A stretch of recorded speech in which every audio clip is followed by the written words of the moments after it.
Hello friends, നമ്മുടെ Android ഫോണിൽ നിന്ന് ഐഫോണിലേക്ക് ഈസി ആയിട്ട് ഡാറ്റ ഫയൽ ട്രാൻസ്ഫർ ചെയ്യാൻ പറ്റുന്ന ഒരു ആപ്പാണ് ഇന്നത്തെ നമ്മൾ ഡിസ്കസ് ചെയ്യാൻ പോകുന്നത്. ഓക്കെ, നമുക്കിപ്പോൾ ഐഫോണിൽ നിന്ന് ഐഫോണിലേക്ക് നമുക്ക് എയർ ഡ്രോപ്പ് ചെയ്യാം. ആ ഒരു സ്പീഡ് അതുപോലെ തന്നെ അത്ര സ്മൂത്തായിട്ട് നമുക്ക് ഡാറ്റ അല്ലെങ്കിൽ നമ്മുടെ ഒരു ആൻഡ്രോയിഡ് ഫോണിലുള്ള ഒരു ഫയൽ ഐഫോണിലേക്കോ അല്ലെങ്കിൽ ഐഫോണിലുള്ള ഒരു ഫയൽ ആൻഡ്രോയിഡിലേക്കോ ട്രാൻസ്ഫർ ചെയ്യാൻ പറ്റുന്ന ഒരു ആപ്പാണ് ലോക്കൽ സെൻഡ് എന്ന് പറയുന്നത്. ഓക്കെ, ഈ ആപ്പ് യൂസ് ചെയ്ത് നമുക്ക് ഈവൻ കമ്പ്യൂട്ടറിലേക്ക് വരെ ഡാറ്റ ട്രാൻസ്ഫറിങ് നടത്താൻ പറ്റുന്നതാണ്. ജസ്റ്റ് ഒന്ന് കണ്ടു നോക്കാം എങ്ങനെ ചെയ്യാനുള്ളത്.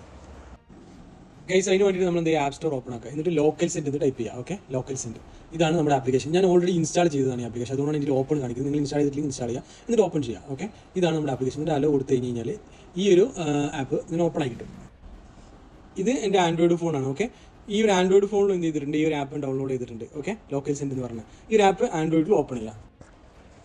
ഇതിപ്പോൾ രണ്ട് ഫോണിന് ഓപ്പൺ ചെയ്ത് ഇങ്ങനെ വെച്ചിരിക്കണം. ഈ ഒരു ഫോണിൻ്റെ പേര് ഹാൻസം ആപ്പ് എന്നാണ്. ഇത് ഫൈൻ ബ്ലൂബെറി, ഇങ്ങനെയാണ് ഈ ഒരു ആപ്പ് കൊടുത്തിട്ടുള്ള പേര്. ഇനി ഞാൻ എന്ത് ചെയ്തിട്ടുള്ളത്, ഇത് ഓട്ടോമാറ്റിക് വരുന്ന വേണ്ടി പേര്. ഇനി ഞാൻ സെൻഡിൽ പോയി ഫയൽ സെൻഡ് ചെയ്യാൻ വേണ്ടിയിട്ട് കണ്ട നിയർ ബൈ ഡിവൈസിൽ എൻ്റെ ആപ്പിൾ ഇവിടെ കാണുന്നുണ്ട് ഈ ആൻഡ്രോയിഡിൽ. അപ്പോൾ ഞാൻ ജസ്റ്റ് ഈ ഫയലിൽ പോയിട്ട് എനിക്കിപ്പോൾ അയക്കേണ്ട ഒരു ഫയൽ നോക്കിയാൽ ഞാനിപ്പോൾ ഈ ഒരു വീഡിയോ അയക്കണം വിചാരിക്കും. ഇത് ഏകദേശം 794 MB. ഈ വീഡിയോ സെലക്ട് ചെയ്തു. ഇനി ഇതവിടെ എൻ്റെ ഡിവൈസ് ആപ്പിളിൻ്റെ ഡിവൈസിൻ്റെ പേര് ഇവിടെ കാണുന്നുണ്ട്, ഹാൻസം ആപ്പിൾ, ഈ ഒരു ആപ്പിൽ. അപ്പോൾ ഞാൻ ജസ്റ്റ് അതിലേക്ക് ഒന്ന് പ്രസ് ചെയ്ത് കൊടുത്തു. അപ്പോൾ ഇത് സെൻഡ് ആവുന്നൊരു ഫാസ്റ്റ് കണ്ടകളും. ഈ ഒരു വീഡിയോ 757 MB ഒരു വീഡിയോ എത്രത്തോളം ഫാസ്റ്റ് ആയിട്ടാണ് ഇതിലേക്ക് വരുന്നതെന്ന് കാണാൻ പറ്റുന്നത് നിങ്ങൾക്ക്. കാരണം ഇത്രയും ലെങ്ത് ഉണ്ടായിട്ട് പോലും നമ്മളൊരു എയർ ഡ്രോപ്പ് ചെയ്യുന്ന പോലെ തന്നെ ഒരു ഏകദേശം ആ ഒരു സ്പീഡ് നമുക്ക് കിട്ടുന്നുണ്ട്. അപ്പോൾ നമുക്ക് കുറച്ച് ഈസി ആയിട്ട് എന്ത് ചെയ്യാൻ പറ്റും, ഡാറ്റ ട്രാൻസ്ഫർ ചെയ്യാൻ നമുക്ക് ഈ ഒരു ആപ്പ് യൂസ് ചെയ്യാൻ പറ്റും. അപ്പോൾ ഗൈസ്, എല്ലാവരും ഈ ആപ്പ് ട്രൈ ചെയ്ത് നോക്കുക. ഇതുപോലത്തെ ചെറിയ ടിപ്സിന് വേണ്ടിയിട്ട് നമ്മുടെ ചാനൽ ഫോളോ ചെയ്യുക, ലൈക്ക് ചെയ്യുക. Anyway thanks.